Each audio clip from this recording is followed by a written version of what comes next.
Eda! Hello pageant lover, hello Philippines, welcome to my YouTube channel. Ito na nga ang mga bagong pasabog sa mundo ng pageantry. Ito na nga, maraming mga netizens ang naloka sa ipinost ng Miss Cosmo organization sa kanilang page. Ito nga ay may post sila na enjoy the show. Nag-iinis talaga sila, no? Yan ang mga ani ng mga netizens. May pa-cooking emoji pa talaga. Hindi kaya ang pamintang Vetsin owner ang admin yan?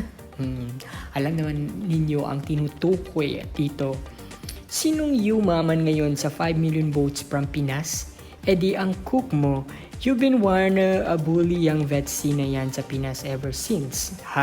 #boycott. Hindi natin alam kung ang Philippines nga ba ang pinariringgan ng Miss Cosmo organization na kung saan ay may pa-cooking emoji pa nga. Pero ano ng mga netizens naman ay talagang Pilipinas daw ang pinariringgan nila dito.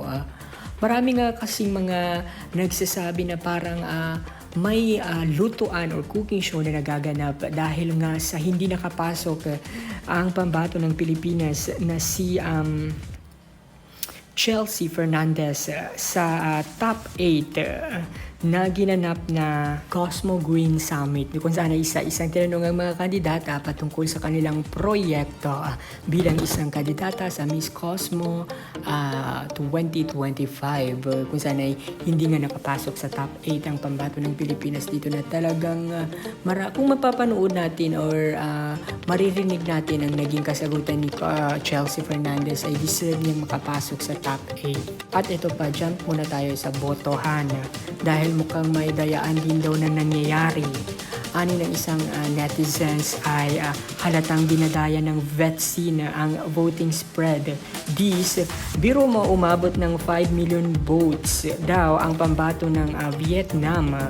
Samantalang kung bibisitahin natin ang kanyang IG followers ay mayroon lamang siyang 35,000. So para sa mga netizens, isa itong questionable.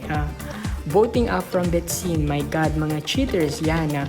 Maniniwala pa ako kung nasa million followers yang kaya malaki kasi talagang humahabol daw kasi sa botohan itong si Miss Vietnam. Ano ng mga netizens talagang sinasadya raw ng Miss Cosmo organization na ang napalakihin ang boto ni Miss Vietnam upang humabol ang Pilipinas. At alam naman natin na malaking pera ang nilalabas dito dahil sa bawat boto mo ay may perang involved or may bayad nga ang pagboboto. Kaya ano ang masasabi mo dito, pageant lover?